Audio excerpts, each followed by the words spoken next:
ça sauve des vies.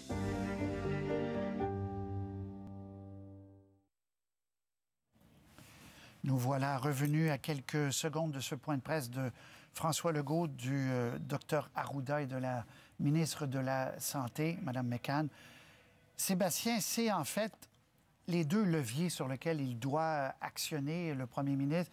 D'abord, répondre à ce feu, à ce drame dans les CHSLD, et en même temps, donner de l'espoir aux gens, aux Québécois, en disant on n'est pas si loin d'un début de déconfinement, là.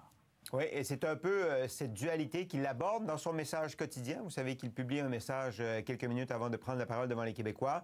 Voici ce que M. Legault a écrit il y a quelques minutes sur Facebook. « Les prochains jours devraient nous permettre de savoir si on est du bon côté de la courbe. » Ça, c'est important parce qu'on s'éloigne de plus en plus du scénario optimiste pour aller vers un scénario moins optimiste, et c'est selon les chiffres qui sont publiés. On va pouvoir préciser notre plan de réouverture graduelle des écoles et de l'économie en conséquence. On ne veut pas qu'une réouverture précipitée fasse repartir la courbe de contagion vers le haut. On procède donc avec beaucoup de prudence. La santé publique demeure notre priorité. Alors, c'est le message de M. Legault, mais c'est intéressant les histoires de courbe, parce que je ne sais pas si vous vous rappelez les scénarios qui avaient été présentés il y a quoi? Il y a 3 semaines environ, 2-3 semaines. Le scénario optimiste, c'était basé sur l'Allemagne, 1263 décès. On est à 1041, donc c'est sûr qu'on va être au-dessus du scénario optimiste. Mais c'est de savoir combien au-dessus on sera du scénario optimiste en termes de décès. C'est très dramatique, c'est triste ce qui se passe actuellement. Mais disons qu'on s'éloigne un peu du scénario optimiste en ce moment à cause de la situation dans les CHSLD. Et des 4400 à peu près, puis on verra si le chiffre a encore bougé, de gens infectés dans le réseau des résidences pour personnes âgées. Puis si... de ces 4400 infectés, le taux de mortalité, on le sait, à cet âge-là, est beaucoup plus élevé, à 14-15 on fait les calculs et malheureusement, c'est des centaines et des centaines de décès qu'on devra constater encore au cours des prochains jours. C'est ça qui fait mal. Ça, c'est une chose. L'autre chose, c'est que si ces gens-là sont malades et qu'on ne peut pas les sauver, au moins, Sébastien, leur donner des conditions de fin de vie acceptables, en tout cas plus acceptables que ce qu'on entend. Oui, parce qu'il y a des témoignages éloquents qui sont faits actuellement de travailleurs du réseau des CHSLD. Enrico Ciccone, que vous avez entendu probablement, qui est un député libéral aussi, qui est allé travailler dans un CHSLD, et qui nous disent tous que, bon, on essaie d'amener des renforts, de donner les soins de base. On a de la difficulté dans certains CHSLD à donner les simples soins de base. C'est quoi les soins de base? C'est changer les gens, changer leurs couches, leur permettre de s'asseoir dans un fauteuil et d'avoir un minimum de dignité dans les circonstances et dans les conditions dans lesquelles ils se trouvent actuellement. Donc, ça fait, on combat la COVID, on veut éviter la propagation de la maladie, c'est une chose, mais on a à la base de la difficulté à donner les soins primaires, les soins de base pour ces gens-là, et ça illustre donc la situation dans laquelle certains CHSLD se trouvent en ce moment. Oui, il y a plusieurs témoignages dans ce sens-là. Malheureusement, pendant qu'on voit, ils font leur entrée dans ce fameux corridor maintenant, M. Legault, Mme McCann, Dr Arruda. Dr Arruda, je vous le rappelle, mesdames et messieurs, qui doit aussi, par ailleurs, donner de nouvelles consignes, ou en tout cas des nouveaux conseils au sujet des masques. Entre autres, hier, en anglais, il a dit, dans les transports publics en commun, oui, compter sur le fait qu'on va suggérer de porter le masque, parce que dans les transports en commun, le président de la STM, hier, nous disait, M. Schnob, on ne peut pas être à 2 mètres dans le métro quand ça va reprendre. Ça, c'est une évidence. Alors, il y aura la question des masques. La rouverture, mais je répète, la question urgente, c'est est-ce qu'on a trouvé assez de monde pour aller aider les gens à passer à travers ce drame dans les couloirs des CHSLD, dans les chambres des CHSLD? Est-ce que les médecins s'y réglés? Est-ce que les infirmières s'y réglés? Les préposés, les étudiants, ceux qui avaient levé la main? Et c'est les réponses qu'on attend donc aujourd'hui. Je laisse le point de presse. Sébastien, on fait le point ensemble, comme d'habitude, bien sûr, après.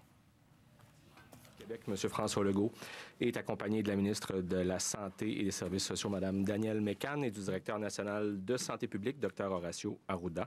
Monsieur le Premier ministre, à vous. Bonjour tout le monde. Je commence d'abord avec le bilan de la dernière journée.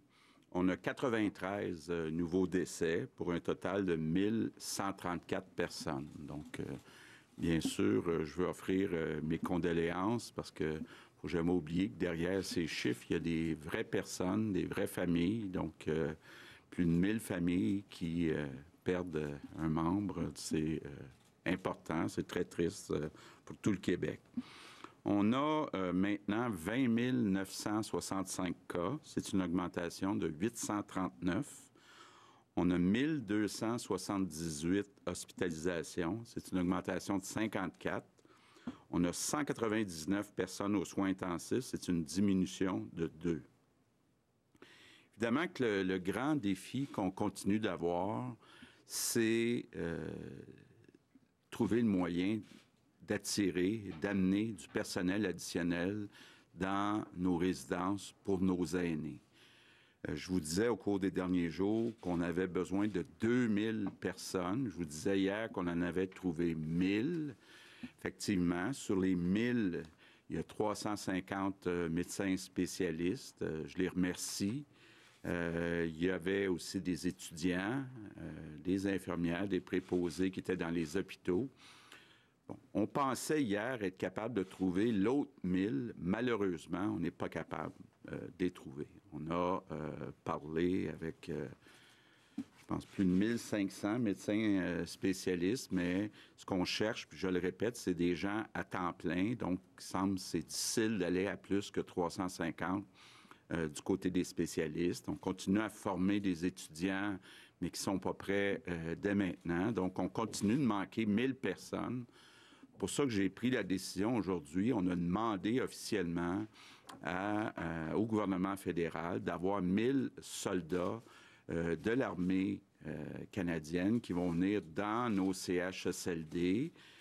Bon, évidemment, ce n'est pas des personnes qui ont une formation. Là. Les personnes qui avaient déjà une formation, il y en avait 65, peut-être un autre 65 qui s'en vient. Mais là, on demande 1000 personnes. C'est pas idéal, mais en même temps, je pense que ça va beaucoup nous aider là, à avoir des paires de bras additionnels pour faire des tâches qui sont moins médicales, puis aider le personnel qui est insuffisant actuellement dans les CHSLD à bien s'occuper de nos aînés, bien s'occuper des personnes qui ont besoin d'aide actuellement dans les CHSLD. On vit actuellement au Québec comme s'il y avait deux mondes. D'un côté, on a la situation très difficile dans les CHSLD, puis de l'autre côté, ben, il y a une situation qui est relativement stable, surtout quand on regarde à l'extérieur de l'île de Montréal et de l'île de Laval. Quand on regarde, par exemple, les décès, depuis le début, 74 des décès sont soit sur l'île de Montréal ou à Laval. Ça veut dire que quand on regarde l'ensemble des autres régions du Québec, la situation est pas mal stable, là, per capita, puis ça va quand même bien du côté là, de la propagation ou de la non-propagation de la COVID-19. C'est pour ça qu'on a continué nos discussions, entre autres hier soir, avec le Dr Arruda, le Dr Massé, pour déposer la semaine prochaine un plan de réouverture graduelle des écoles. Bon. On va donc déposer ce plan-là la semaine prochaine, mais je veux déjà rassurer les parents. On va s'assurer dans ce plan que les parents qui, pour toutes sortes de raisons, ne veulent pas envoyer leur enfant à l'école ne seront pas obligés de les envoyer à l'école. Donc, ça, je veux que ça soit très clair. Puis on va prendre des mesures pour que ces enfants-là soient capables de faire le rattrapage nécessaire lors de la rentrée en septembre. Donc, c'est important. Là, puis je veux rassurer les parents qui préfèrent ne pas envoyer leurs enfants à l'école, qui vont pouvoir les garder à la maison. Évidemment, ça va se faire par région. Donc, on va évidemment y aller de façon graduelle en commençant par les régions où la situation est très stable. On va continuer au cours des prochains jours.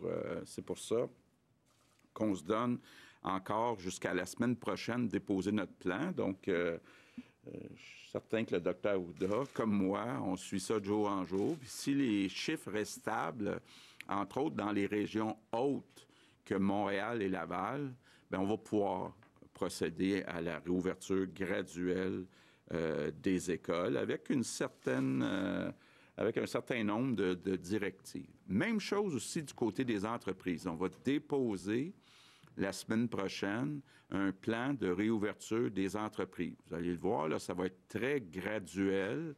L'idée étant d'y aller petit peu par petit peu, s'assurer au fur et à mesure aussi qu'on ne voit pas une nouvelle vague, qu'on ne voit pas la courbe de la contagion repartir vers le haut. Donc, on va faire ça de façon très prudente. Bon, évidemment, en annonçant un plan à l'avance, ça va permettre aux responsables des différentes entreprises de se préparer aussi à mettre en place les directives qui vont être proposées par la santé publique. Mais je veux juste vous dire là, que si les chiffres continuent de bien se maintenir, surtout à l'extérieur de l'île de Montréal et de Laval, on devrait être capable d'avoir des bonnes nouvelles à annoncer la semaine prochaine, autant pour les écoles que pour les entreprises.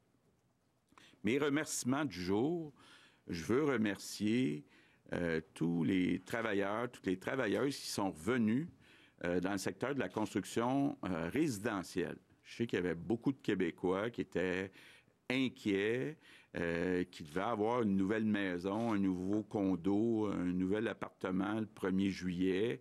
Puis là, ils se disaient, bien, j'ai un déménagement de prévu, est-ce que ça va se faire? Donc, je veux remercier tous ceux et toutes celles qui sont revenus à l'ouvrage dans la construction résidentielle. Donc, je termine en vous disant, oui, la situation est difficile dans les CHSLD, mais quand on regarde à l'extérieur des CHSLD, puis surtout à l'extérieur de la région de Montréal et de la région de Laval, les choses sont quand même encourageantes. Et donc, je pense qu'on avance dans la bonne direction, puis on va finir par s'en sortir ensemble. Merci beaucoup. Maintenant, en anglais. Good afternoon. Bonjour. La situation dans les résidences pour aînés est encore critique. Aujourd'hui, nous avons demandé au gouvernement fédéral d'envoyer 1000 soldats. Cela va nous offrir plus de ressources pour nous aider avec des tâches non médicales. À l'extérieur des résidences pour aînés, les mesures de distanciation physique et sociale fonctionnent. Les jours qui viennent vont nous montrer où nous sommes dépassé le pic pandémique. Si tout va bien, la semaine prochaine, nous allons annoncer notre plan visant à rouvrir les écoles et, comme je l'ai dit à plusieurs reprises, la santé publique sera notre toute première priorité. Je puis également vous dire que les semaines qui restent de l'année scolaire jusqu'à l'été ne seront pas obligatoires. À savoir, les parents ne seront pas obligés d'envoyer leurs enfants à des écoles ouvertes. La semaine prochaine, nous allons également annoncer notre plan visant à relancer l'économie. Notre défi, ce sera de redémarrer l'économie sans revivre une pandémie. Les entreprises munies de ce plan auront le temps de se préparer en conséquence. Il nous faut donc continuer de plus belle. Nous allons traverser cette pandémie ensemble. Je vous remercie. Monsieur le Premier ministre, alors pour la période des questions en français, nous allons débuter avec Alain Laforêt, TVA Nouvelles. Monsieur le Premier ministre, Mme McCann, M. Arruda, compte tenu de ce que vous venez d'annoncer, Monsieur le Premier ministre, est-ce que vous avez l'intention d'obliger le port du masque? Vous voulez dire dans les réouvertures d'écoles et d'entreprises? Écoles, entreprises, la rue, le rendre obligatoire. Écoutez, la question est Puis si vous voulez me parler, c'était une des questions que je voulais vous parler. J'ai 3 sujets à vous dire. Je voudrais vous parler des décès. Je voudrais vous parler de l'invisible impact de l'arrêt. Et puis la question des masques. Fait que je vais commencer par mes 2 autres sujets, si vous me permettez rapidement, puis je vais aller à votre réponse. Très rapidement, je tiens à vous dire que sans vouloir minimiser, absolument pas, les drames des décès puis les souffrances que ça entraîne dans les familles, là, je tiens à le dire. Le Québec est sans doute probablement un des endroits au monde qui calcule le plus scrupuleusement les décès liés à la COVID-19. Faire des comparaisons entre les pays qui ne comptent pas de la même façon, c'est trompeur. C'est comme comparer des pommes et des oranges, et pourquoi pas dire des bananes. La plupart des pays ne comptent pas les décès qui surviennent à l'hôpital, qui surviennent à l'extérieur de l'hôpital. Souvent, si on faisait ça, on serait un des endroits où on a le moins de décès.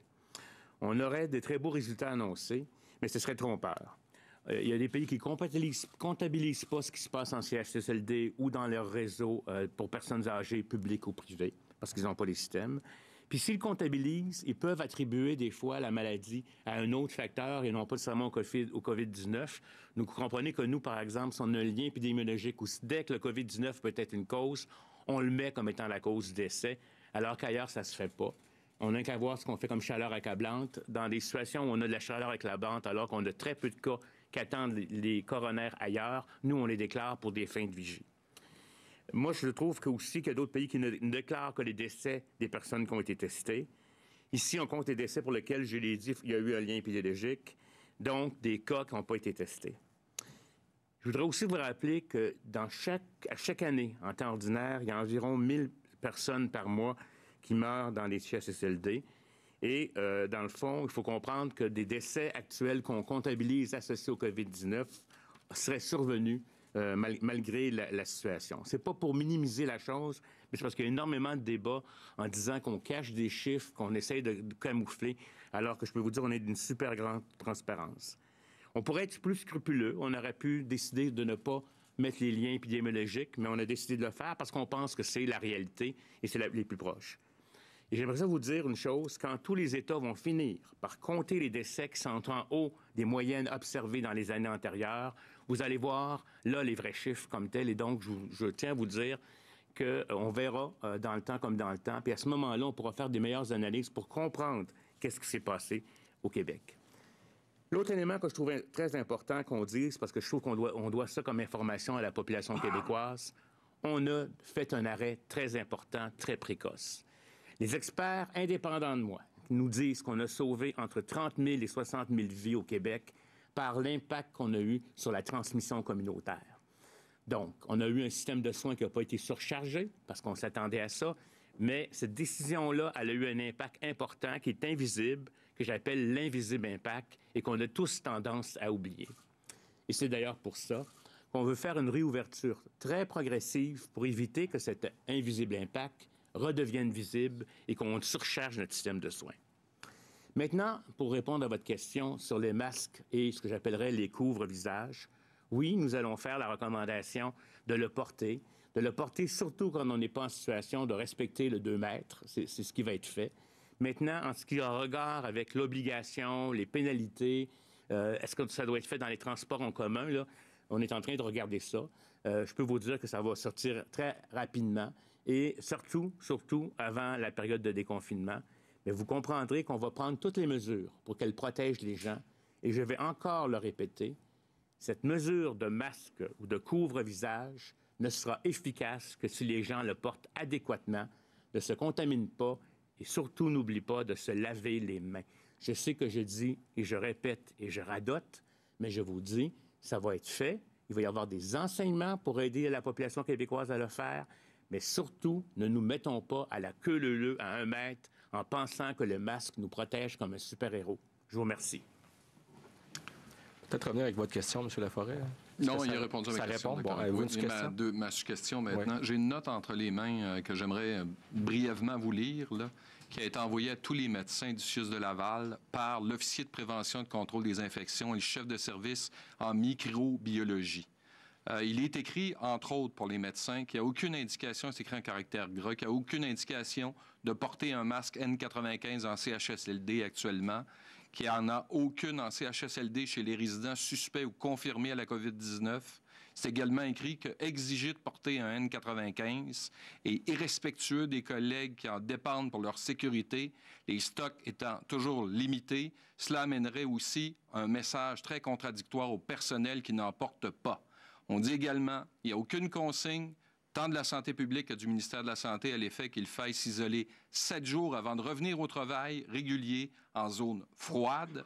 Est-ce que c'est le cheval de Troie qu'on craint? Je vais vous redemander là, la deuxième partie de votre question, mais pour le N95, c'est clair que c'est un masque qui est porté quand on a à faire des interventions invasives. Alors, c'est souvent le masque qui est porté, par exemple, en milieu hospitalier. Par exemple, quand vous intubez quelqu'un, vous faites une chirurgie avec quelqu'un qui a le COVID-19, vous devez porter un N95. Alors, si on le dit autrement, là, que ce que vous avez lu, on doit comprendre que dans les autres circonstances, notamment en CHSLD, on porte le masque de procédure. Alors, c'est cette clarification, je pense, que la personne voulait faire. Là. Merci. Prochaine question. Aussi du cheval de Troie. Oui, j'ai pas très bien compris. Là, il n'y a aucune consigne du ministère de la Santé et de la Santé publique qu'il faille s'isoler 7 jours avant de revenir au travail régulier en zone froide et que les gens peuvent circuler d'un endroit à l'autre.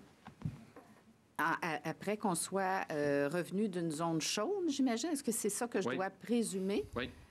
Bien, écoutez, on va regarder ça, là, avec la santé publique. Peut-être Dr Arruda veut intervenir? Écoutez, c'est clair que ce qu'on a dit aussi, c'est qu'on est en train de regarder effectivement cet élément-là, parce qu'il y a même eu des orientations en lien avec les personnes qui ont été malades. Ça prend 2 tests négatifs pour être en train de réévaluer tout ça. Il faut comprendre qu'ici, il faut balancer ce qu'on appellerait, je vous dirais, s'il y a un problème de service, ou qu'on va se retrouver dans une situation où il y a un bris de service, bien, il est possible que quelqu'un qui soit asymptomatique. C'est sûr, là, dès que les gens ont des symptômes, au moindre symptômes sont testés, puis on ne les laisse pas revenir. Mais si les gens pourraient revenir avec des équipements de protection personnelle, effectivement, en appliquant les mesures de façon importante, surtout, ce n'est pas d'histoire de bris antérieurement. Fait que ça peut arriver dans certaines situations où, parce que si on laisse les personnes sans soins, l'effet est beaucoup moins...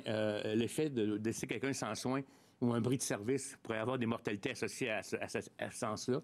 C'est une possibilité qui doit être évaluée par l'établissement au cas à cas comme tel.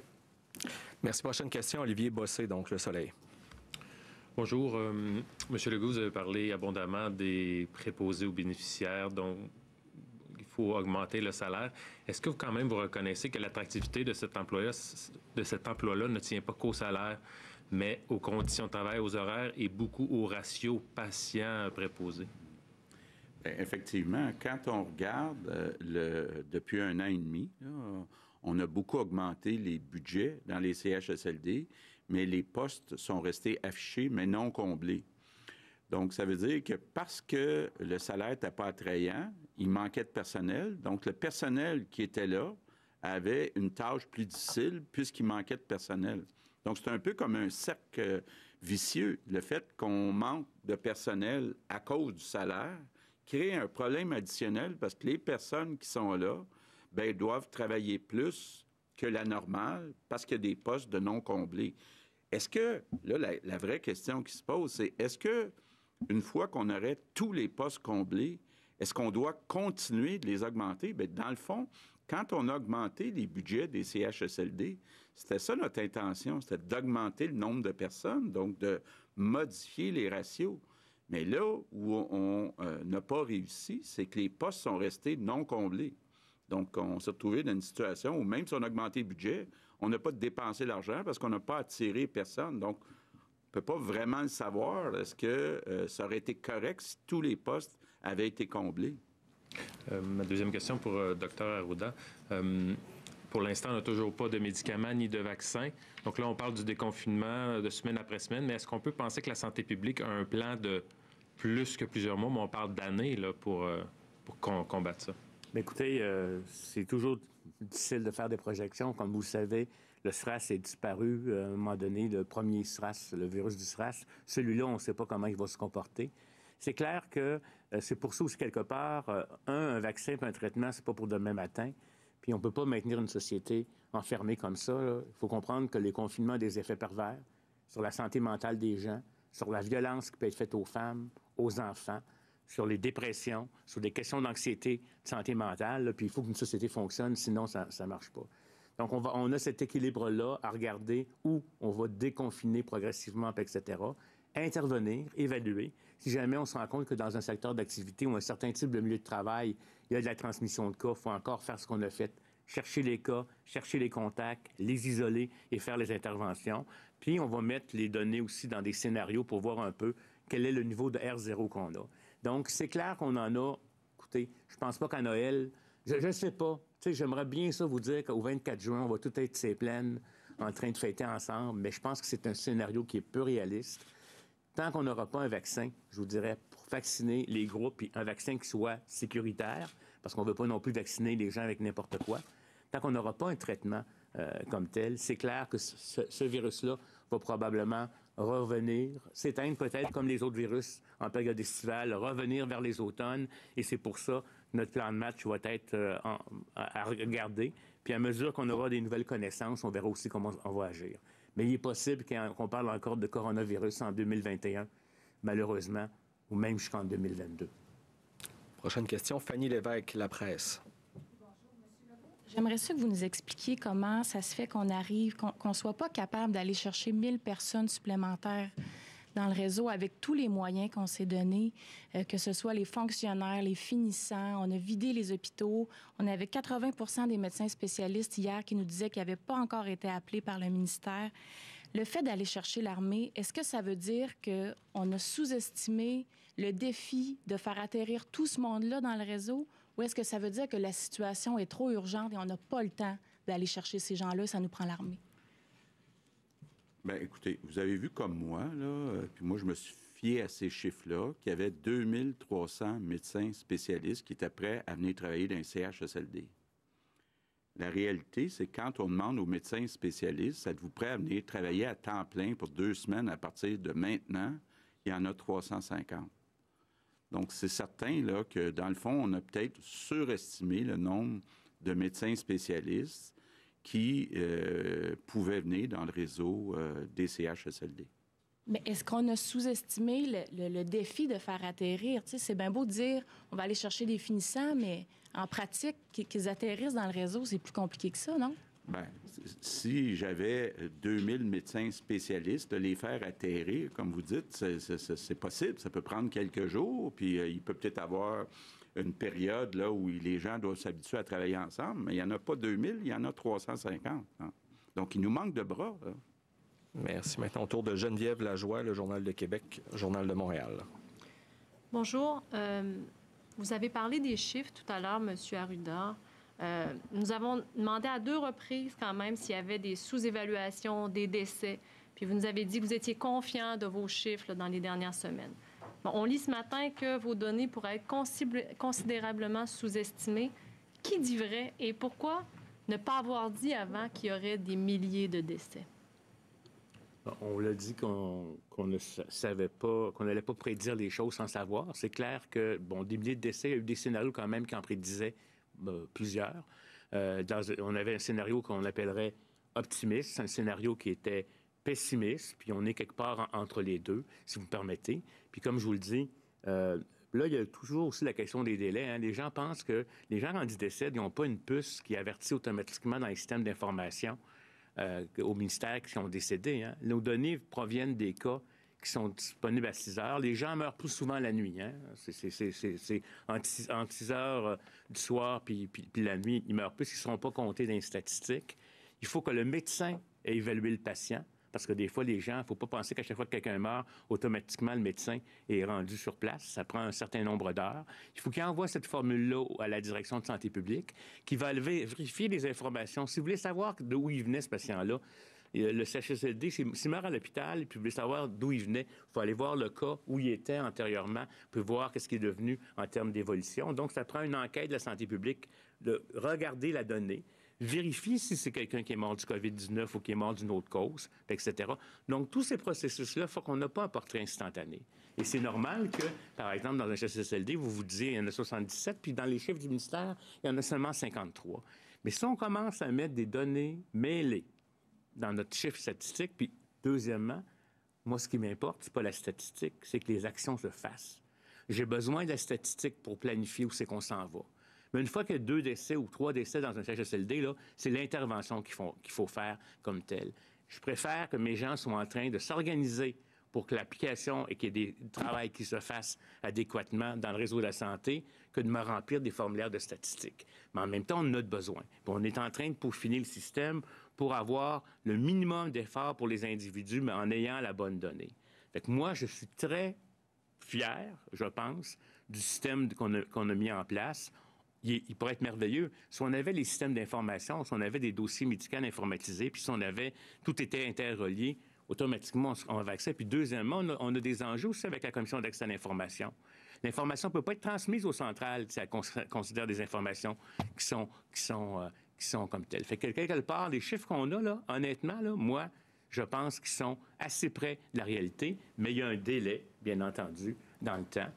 Et avec les médias sociaux, avec toute la vitesse qu'on a, l'instantanéité des choses, c'est clair que vous allez entendre dire un établissement qu'il y a plus de morts dans l'établissement que ce qui est sorti, parce que c'est déjà les chiffres de la nuit dernière. Puis en même temps, avec les délais qui vont entraîner, le médecin n'a peut-être pas fait le constat de décès, etc., etc. Fait que c'est ça qui fait que, comme tel, qu'on pourra vous montrer un jour, quand on aura le temps de faire ça, comment ça se passe, la collecte d'informations.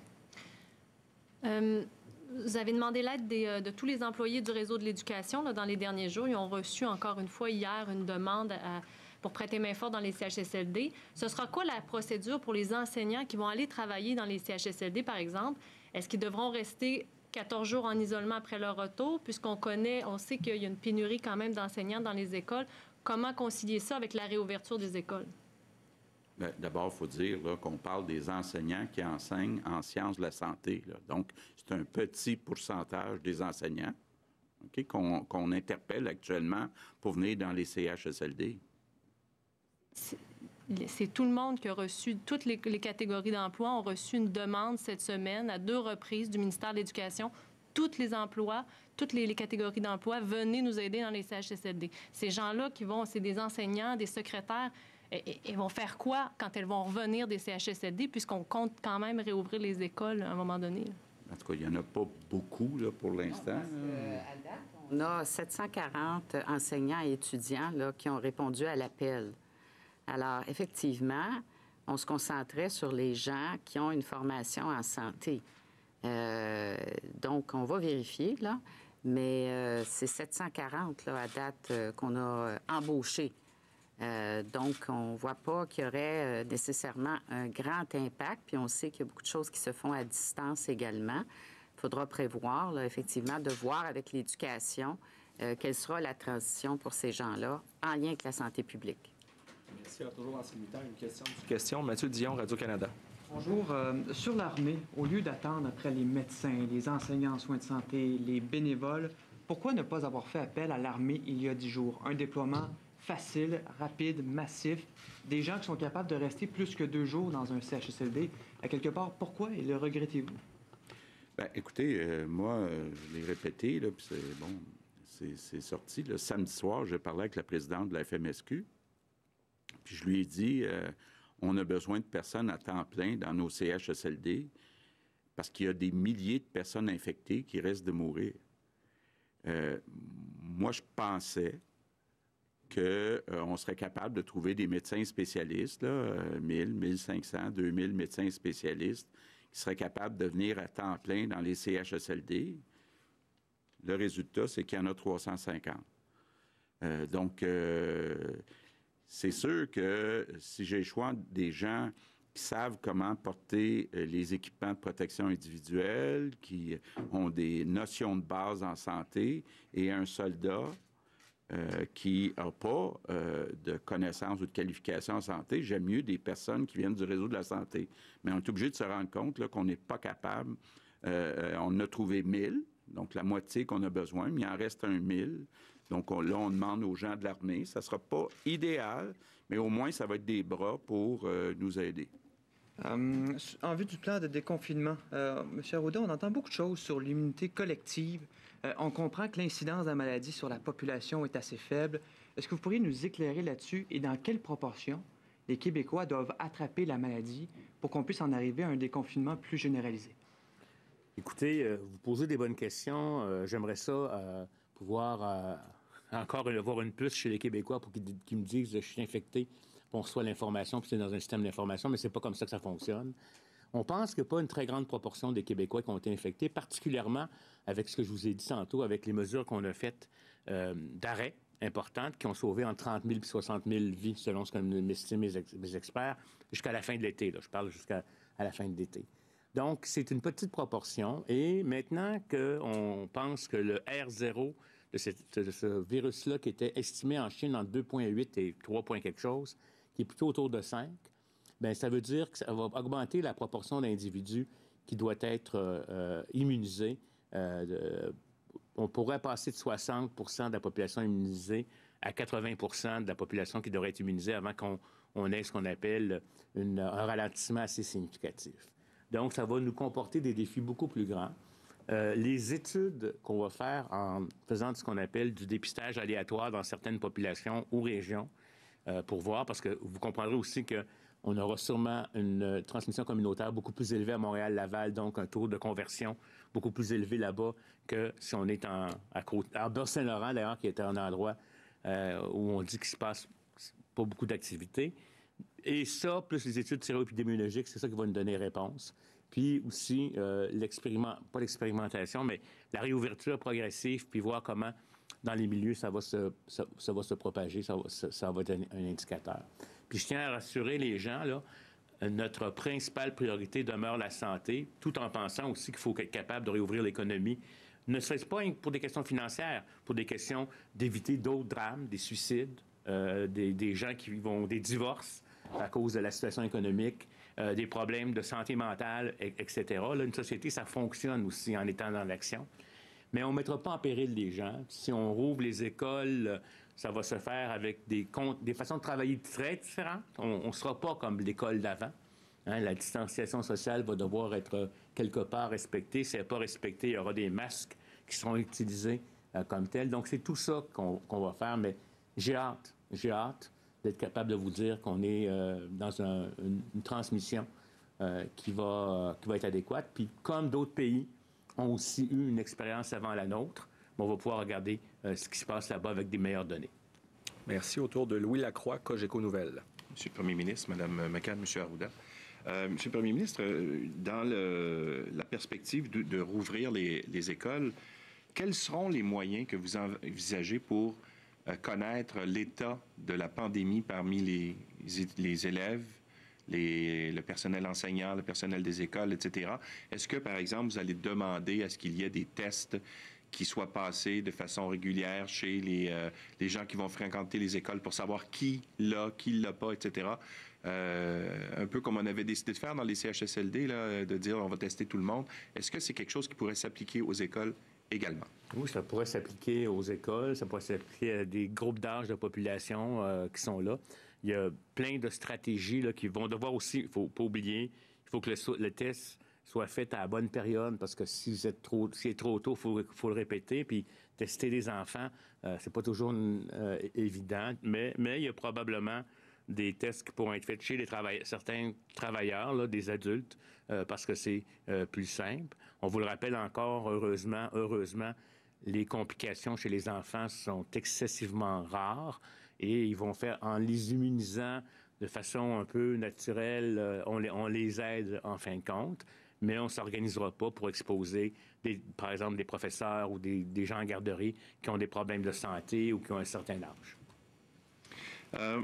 Mon autre question touche l'immunisation naturelle. Est-ce que ça veut dire que les régions qui sont moins touchées, comme par exemple, on parle beaucoup du Bas-Saint-Laurent, où il n'y a presque pas de cas là-bas, et puis ça fait un bout de temps d'ailleurs qu'il n'y a pas eu de nouveaux cas dans cette région-là. Est-ce que les régions moins touchées vont être plus à risque par la suite qu'il y ait un retour de la pandémie une fois qu'on aura ouvert, étant donné qu'il y aura moins d'immunisation naturelle dans ces communautés-là? Comme par exemple à Montréal, on comprend qu'il va y avoir beaucoup d'immunisation naturelle, en termes de nombre en tout cas, alors que dans les régions, on en aura peu. Est-ce que les régions vont être plus à risque à ce moment-là? Bien, ça va dépendre de comment ils vont être bombardés par le virus. Si vous me permettez, le virus a été très bombardant dans la région de Montréal pour toutes les raisons qu'on a déjà dit, notamment les effets avec New York, etc. Ce qui va arriver là-bas, c'est clair que si on regarde la variable immunité ou virginalité des personnes envers le virus, ils vont être plus bas, donc c'est un facteur qui va augmenter. Mais comme on va réouvrir progressivement les choses, etc., on va essayer d'éviter le bombardement qui va faire qu'eux vont développer leur capacité. Mais c'est tout ça qu'il faut être capable de regarder. Et en fait compte, il faut comprendre que chaque région a sa propre épidémiologie, puis devra avoir le plan qui est adapté en fonction de l'épidémiologie. Ça peut dépendre de leur secteur d'activité, de comment, de leur proportion de personnes âgées ou pas, de comment les contacts sont plus fréquents. Dans des grosses villes comme Montréal, on a des contacts beaucoup plus fréquents que quand on est en périphérie, dans le Bas-Saint-Laurent. Aller prendre une marche à Montréal, plus de chances d'avoir des contacts avec quelqu'un que si vous la prenez dans votre propre terre au Bas-Saint-Laurent. C'est tout ça qui sont des variables qui vont rentrer en ligne de compte. Il y a des caractéristiques associées à la quantité de personnes immunisées, mais aussi des comportements puis de l'environnement dans lequel les gens vivent. Merci. Prochaine question. Patrice Bergeron, La Presse canadienne. Bonjour à vous. Monsieur le Premier ministre, dans l'optique d'un déconfinement graduel, faut-il se faire à l'idée qu'une partie de l'économie ou du réseau scolaire pourrait ne pas reprendre ses activités avant 2021, ou encore quels seraient les secteurs qui seraient susceptibles de ne pas être actifs avant 2021? Bon, d'abord, je vous le dis, la semaine prochaine, on va déposer un plan de réouverture des écoles, puis un plan de réouverture des entreprises. Donc, je ne veux pas me scooper moi-même. Puis en plus, c'est pas une question de scoop, c'est une question de s'assurer durant les prochains jours que les données restent stables. Mais disons que, sans dévoiler les plans, là, on parle d'un plan de réouverture qui va s'étaler jusqu'à l'automne, je crois en septembre. Donc, on pense être capable, si on parle des entreprises et des écoles, d'être capable de réouvrir d'ici septembre les deux secteurs. Bon, là, toute la question qui reste, ce sont les rassemblements, les activités culturelles, sportives. Bien, ça, est-ce que ça ira en 2021? C'est pas impossible. Oui. Allez-y, madame. Oui.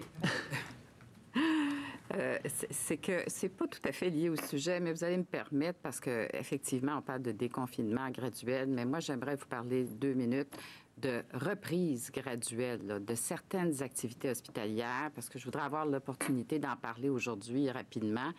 J'en ai parlé hier un peu, mais on me confirme effectivement qu'on va reprendre certaines activités chirurgicales. On va monter à des volumes d'autour de 40 % dans l'ensemble des hôpitaux du Québec. Ça, c'est une bonne nouvelle.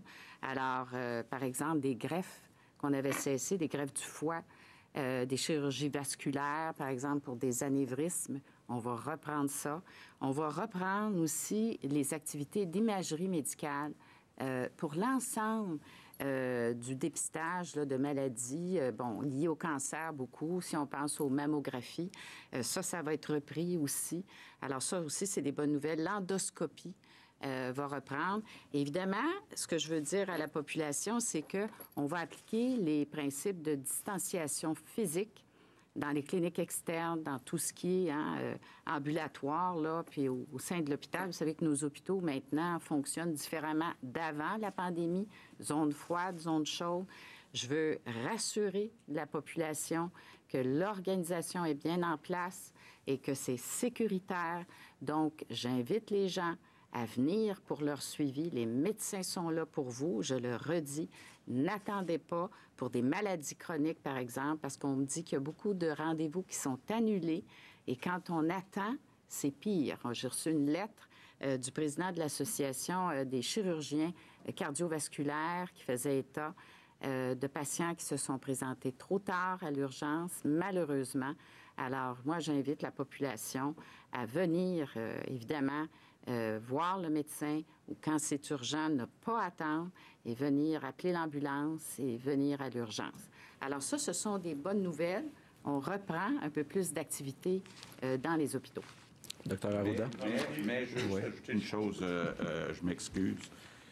Par contre, tu vas être d'accord avec moi, Daniel, on recommence les activités semi-urgentes. Okay? On n'a jamais arrêté les activités urgentes. On recommence les activités non urgentes. Mais les activités qui peuvent être reportées devraient continuer d'être reportées. Puis les médecins spécialistes qui sont disponibles devraient venir dans les CHSLD. Peut-être tu peux le dire à ta façon. Monsieur le Premier ministre, vous avez absolument raison. Faut le préciser parce que c'est pas toujours facile à expliquer, pas toujours évident à comprendre. C'est un équilibre qui est pas simple, mais effectivement, moi, je l'ai toujours dit, quand on a demandé les médecins spécialistes et les médecins spécialistes inactifs, on n'ouvre pas les chirurgies électives, absolument pas. On ne peut pas, à cause, entre autres, là, de la non-disponibilité ou la disponibilité qui est insuffisante là, des médicaments, des sédatifs. Alors, tous ces médecins-là, spécialistes, sont disponibles. Mais évidemment, quand on reprend certaines activités, ça ne touche pas les activités électives. Là. On y va avec les semi-urgentes, mais vous savez, une semi-urgente qui attend depuis un mois, bien, ça devient urgent. Alors, c'est ces activités-là qu'on reprend. Puis toute la question du dépistage aussi, qui est bien important. Docteur Arruda. Monsieur le ministre, permettez-moi. Je veux répondre. J'ai vu dans le non-verbal d'un de vos collègues que ma réponse ne l'a pas satisfait en lien avec la situation du Bas-Saint-Laurent. Ce que je voudrais dire, c'est que dans les faits, dans les stratégies qui pourraient être faites dans ces régions-là, où le risque serait plus élevé parce qu'il n'y a pas eu de transmission, ce serait de maintenir un confinement des personnes à risque plus longtemps et à ce moment-là, de laisser les jeunes s'exposer et à ce moment-là, diminuer. Fait que ça fait partie d'une stratégie. Là, peut-être que ma réponse ne répondait pas à votre préoccupation. Compte tenu que je veux quand même répondre le mieux possible à vos questions, je me permets, Monsieur le Premier ministre, d'avoir été en compétition avec nous trois. Hein? On a eu quand même beaucoup de prises de parole depuis les quelques dernières secondes. Merci. Alors, en sous-question, M. Bergeron. Merci. Monsieur le Premier ministre, vous en avez appelé souvent à la fierté québécoise tout au long, depuis le début de votre mandat, en fait, et même encore récemment, lorsqu'on combattait la pandémie au début. Et là, quand on voit que donc les chiffres sont assez graves dans les CHSLD et qu'on fait maintenant appel à 1000 soldats qui sont plus ou moins formés, est-ce que la fierté québécoise n'est pas en train d'en prendre un coup? Bien, écoutez, le problème qui existe aujourd'hui dans nos CHSLD n'est pas un nouveau problème. C'est un problème qui est là depuis plusieurs années. C'est un problème qu'on a essayé de régler en augmentant les budgets des CHSLD, mais qu'on n'a pas réussi à régler parce qu'il y a plein de postes qui sont restés non comblés. Donc, je l'ai dit, on est arrivé dans cette crise mal équipés dans nos CHSLD, dans nos résidences pour aînés. Donc, ce bout-là, il y a beaucoup de travail à faire. Moi, je me dis, là, il va falloir, une fois la crise réglée, là, qu'on s'assure qu'on traite beaucoup mieux nos aînés. Effectivement, c'est un peu gênant ce qu'on a devant nous. On a essayé de le régler, mais on n'a pas réussi. Et on va réussir dans les prochains mois à régler ça, parce que moi, je veux qu'on soit fiers de toute la société québécoise, incluant de la façon dont on traite nos aînés dans les CHSLD. Docteur Arruda. Je veux appuyer ce que le premier ministre dit, mais je voudrais aussi appuyer tous les Québécois qui ont jusqu'à maintenant respecté nos consignes de distanciation, etc. Ça nous a encore permis de ce que j'appelle l'invisible impact qu'on ne voit pas. C'est ces vies qu'on a sauvées dans la communauté. Et je veux remercier aussi éventuellement d'être très fier des entreprises québécoises et des milieux de vie, garderies, écoles qui vont éventuellement réouvrir en respectant les consignes qu'on va mettre en place parce que ce qu'on va faire dans l'avenir va être changé à tout jamais. En télétravail, etc., etc. Donc, il faut rester fier de ce qu'on a fait. Il faut réfléchir et comprendre qu'est-ce qui s'est passé dans nos CHSLD. Il faut aussi, comme collectivité, au-delà des institutions, réfléchir sur comment on agit ou on interagit avec nos personnes âgées au Québec. C'est aussi une question de société, à mon avis. Donc, restons fiers de ce qu'on est. Traversons ensemble, restons unis, surtout pas divisés, si on veut être capable de voir venir des meilleurs jours. Merci. On complète pour nos questions en français aujourd'hui avec Marie-Michel Sioui du journal Le Devoir. Bonjour, bon après-midi.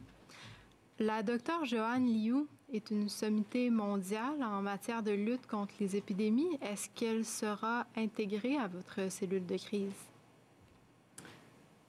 Je pense que les deux ont parlé à Oui, Dr. moi, j'ai parlé à Dr. Liu cette semaine, d'ailleurs. Et moi, j'ai beaucoup d'admiration pour Dr. Liu. D'ailleurs, j'ai suivi sa carrière. C'est ce que je lui ai dit, d'ailleurs. Et on a eu un bon échange. Et effectivement, Dr. Arruda lui a parlé aussi. Elle est en lien aussi avec notre sous-ministre, Mme Rose Bush, notre sous-ministre qui s'occupe de toute la sphère des milieux de vie. Alors, Mme Liu, Dr. Liu, va certainement être impliquée dans le dossier de la prévention des infections. On a des équipes à mettre sur pied plus importantes là, pour faire le tour des CHSLD au niveau de la prévention des infections. On a déjà des équipes dans les établissements, mais étant donné la situation actuelle, il faut en faire davantage. Il faut mettre davantage de personnes qui s'occupe de la prévention des infections. Mme Dr. Liu va travailler avec nous là-dessus. Et elle va aussi travailler en lien avec le dossier des sites non traditionnels, ce qu'elle connaît bien, pour avoir œuvré là, dans toutes sortes d'épidémies. Alors, les sites non traditionnels qui se développent au Québec, les sites non traditionnels, c'est pour nous donner plus d'espace, pour justement séparer les gens qui ont la COVID-19 des gens qui ne l'ont pas dans les CHSLD. Alors, on les développe de plus en plus. Il y a l'Hôtel Dieu qui s'en vient à Montréal, une centaine de lits. Et Dr. Liu va être impliqué dans ce dossier-là aussi. Rapidement, sous question. Parmi le millier de soldats que vous appelez en renfort, M. Legault, il y en a 550 qui n'ont aucune formation médicale, puisqu'à l'inverse, il y en a 450 qui en ont une. Tant qu'à appeler... Pour l'instant, on a seulement 65 soldats qui ont une formation. Il y en aura peut-être un autre 65 qui vont arriver, qui ont une formation en santé, mais tous les autres, donc les 1000 qu'on demande, n'ont pas de formation en santé. D'où ma question, tant qu'à faire appel à des soldats qui n'ont pas de formation médicale, pourquoi ne pas aller chercher des médecins qui sont venus de l'étranger, qui ont passé tous leurs examens, puis qui sont à l'étape de faire leur résidence, ou carrément lancer l'appel à l'ensemble des Québécois? Je veux être bien clair, là, parce que ça fait une couple de fois que je vois ça comme proposition. On ne refuse aucun médecin étranger qui veut venir travailler comme infirmière ou comme préposé. Comme médecin, c'est pas là qu'il nous manque de personnel, là. Ce qui nous manque, ce sont des infirmières puis des préposés aux bénéficiaires.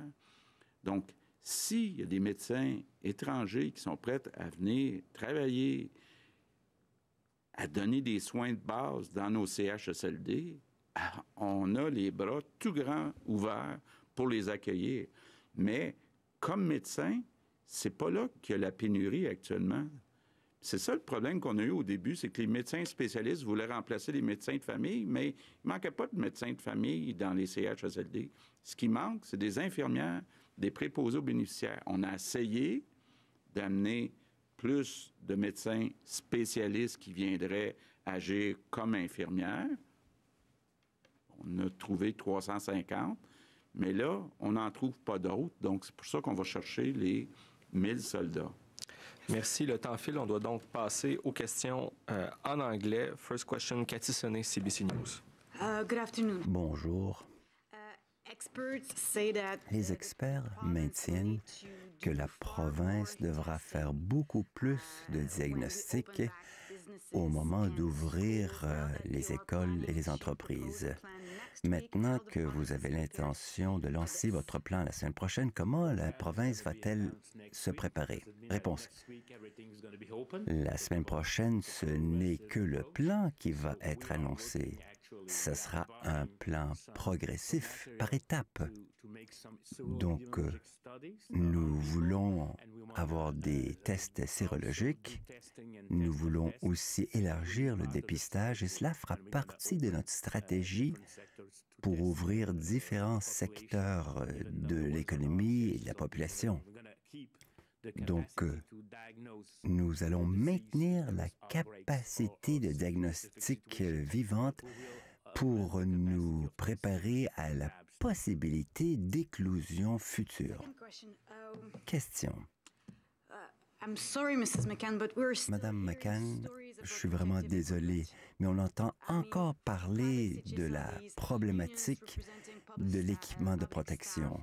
Les syndicats, les CHSLD privés, comment est-ce possible que le personnel de première ligne dit une chose et vous, vous dites le contraire? Eux maintiennent ne pas en avoir assez. Réponse. Écoutez, nous l'avons, l'équipement. Je pense que c'est un problème de distribution. Pour ma part, je reçois des appels et des courriels me décrivant de telles situations. C'est un phénomène quotidien et nous réagissons rapidement. Donc, ce que je redis aujourd'hui, c'est que nous voulons savoir où et nous réagissons non pas dans les 24 heures, mais le même jour, ils reçoivent le matériel demandé. Donc, idéalement, nous voudrions que la distribution soit parfaite. Il y a 2600 endroits où il y a des aînés. Certains sont dans le secteur privé. Et la situation est nouvelle. En règle générale, je dirais que la distribution se passe bien, mais je sais fort bien qu'il y a des exceptions. Alors, appelez-nous, envoyez-nous un courriel. Nous réagissons dans l'heure. Nous sommes organisés maintenant. Tout l'équipement devrait être là et nous l'avons dans notre réserve.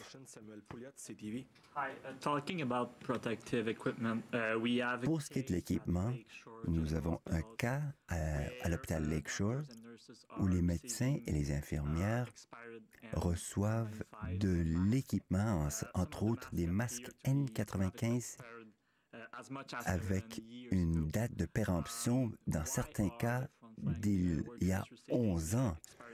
Pourquoi reçoivent-ils des masques périmés? Qui est responsable de vérifier les dates de péremption? Réponse.